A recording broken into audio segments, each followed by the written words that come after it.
जय जय श्री महाकाल। स्वागत है हमारे YouTube चैनल में। तो चैनल को सब्सक्राइब कर लीजिए, बगल में बेल आइकन है। आप हमारे सभी सब्सक्राइबर से आग्रह है, जो भी इस वीडियो को देख रहे हैं सभी से आग्रह है कि इस वीडियो को सब्सक्राइब करें, इस चैनल को सब्सक्राइब करें, और ताकि 11,000 सब्सक्राइबर होने में आप लोग सहायक बनेंगे। तो हम आगे बढ़ते हैं। एक ऐसा दैत्यराज जो आपके हर एक प्रकार के कार्य करेंगे, चाहे वो वशीकरण हो, उच्चाटन हो, तंत्रकाट हो, विदूषण हो, कैसी भी क्रिया हो, एक क्षण में ही आपके वह कार्य को करेंगे। तो यह क्रिया है दैत्यराज की। दैत्यराज जहाँ पर बबुल की पेड़ हो और पीपल का वृक्ष हो, ऐसे दो वृक्षों वाला जहाँ भी पेड़ हो, या उसके 2-3 फीट 4 फीट पर बबुल की पेड़ हो, या दोनों पीपल और बड़ एक साथ हो, ऐसे स्थानों पर इस दैत्यराज की साधना कर सकते हैं। यह दैत्यराज इतना ताकतवर है जिसके माध्यम से आप कोई भी कार्य करवा सकते हैं, चाहे वो वशीकरण का हो, चाहे वो मारण का हो, चाहे वो विदूषण का हो, कैसा भी कार्य हो वो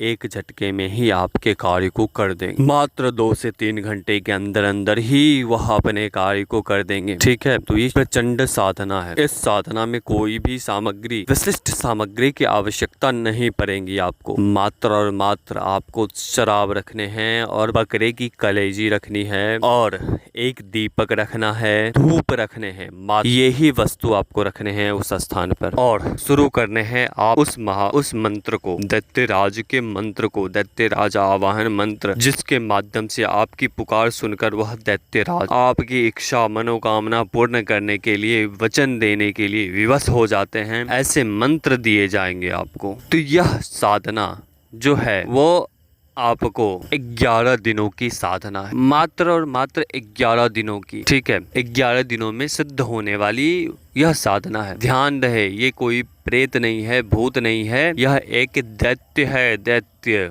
ठीक है, बस ये सामग्री रखने हैं, और इसके जो भी मंत्र होते हैं उसके हवन भी करने होंगे। जो बची हुई सामग्री है आपके पास, जैसे शराब है, बकरे की कलेजी है, आपको अग्नि जलाने हैं। वहां पर अग्नि जलाने के पश्चात वो शराब और मांस जो हैं उसमें डाल देने हैं। ठीक है, जिस मंत्र से आपने उस दैत्यराज को आवाहन किया था वो सभी सामग्री उसमें डाल देने हैं। लेकिन ये ध्यान रहे, इस क्रिया को और इस साधना को करने से पहले आपके गुरु मंत्र होने चाहिए। ठीक है, आपके पास गुरु मंत्र होने चाहिए। आपको मार्ग दिखाने वाला, आपको यह साधना कराने वाला होना चाहिए। इस साधना में बहुत ही नुकसान हो सकता है।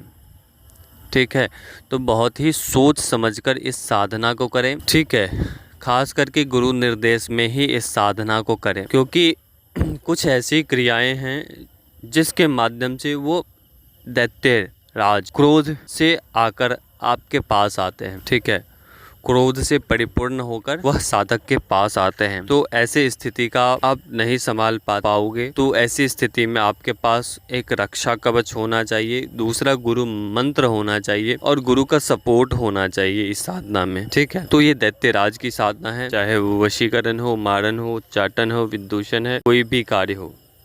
आपका दिशा उत्तर की ओर होनी चाहिए, पूरब या उत्तर की ओर होनी चाहिए। इस बात का ध्यान रखें। और यह साधना प्रबल साधना है, प्रचंड साधना है। अगर आपने इस दैत्यराज को सिद्ध कर लिया तो फिर आपके वारे न्यारे 101% हैं। आप उनके माध्यम से किसी का भी वशीकरण कर सकते हैं, वशीकरण काट कर सकते हैं, किसी के तंत्र को एक झटके में निकाल सकते हैं। कोई भी रोगी व्यक्ति है उसके अंदर से रोग निकालने हैं, 101% आप उस रोग को निकाल सकते हैं। कैसा भी आप अपना दरबार भी लगा सकते हैं इस शक्ति के माध्यम से। ऐसी साधना है। इनके साथ अनेक प्रकार के छोटे छोटे दैत्य भी चलते हैं। ये समूह में ही चलते हैं। यह अगर आपने एक सिद्धि कर ली तो आपके साथ 7 अनेक प्रकार के दैत्य चलेंगे। उस दैत्य के साथ 7 प्रकार की शक्तियां ही चलेंगे आपके साथ। ठीक है, तो ये जबरदस्त साधना है।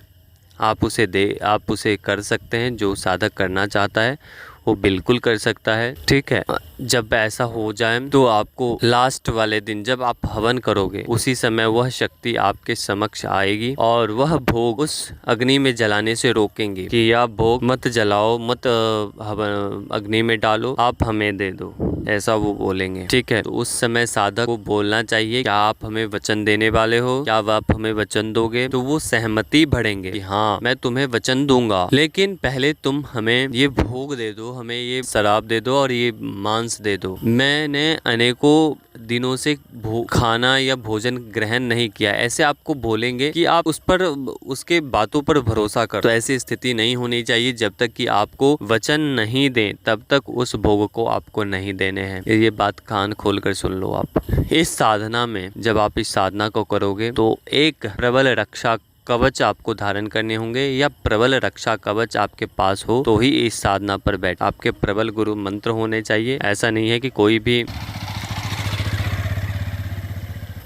भी मंत्र आपके चल जाएंगे, क्योंकि यह हर एक रक्षा कवच को काटने की क्षमता रखते हैं। ठीक है, हर एक रक्षा कवच को काटने की क्षमता रखते हैं। तो इसमें एक विशेष प्रकार का रक्षा कवच, रक्षा घेरा की आवश्यकता होती है। ठीक है, ये प्रबल साधना है। ठीक है, तो अभी तक के लिए अनुमति दीजिए। जय श्री महाकाल, जय महाकाली, जय भैरव। माँ महाकाली आप सभी के ऊपर कृपा करे। और जो भी साधक दर्शक देख रहे हैं उन सभी से आग्रह है कि सभी लोग सब्सक्राइब कर लीजिए। नए हो पुराने साधक हो, सभी लोग सब्सक्राइब कर लीजिए। अगर आप इस प्रकार की साधनाएं करना चाहते हो बिल्कुल जुड़ सकते हैं, निसंकोच जुड़ सकते हैं। दीक्षा लेकर आप हमारे द्वारा कोई भी साधनाएं क्रियाएं प्रयोग कर सकते हैं। ठीक है, अभी तक के लिए अनुमति दीजिए। जय श्री महाकाल, जय महाकाली, जय भैरव।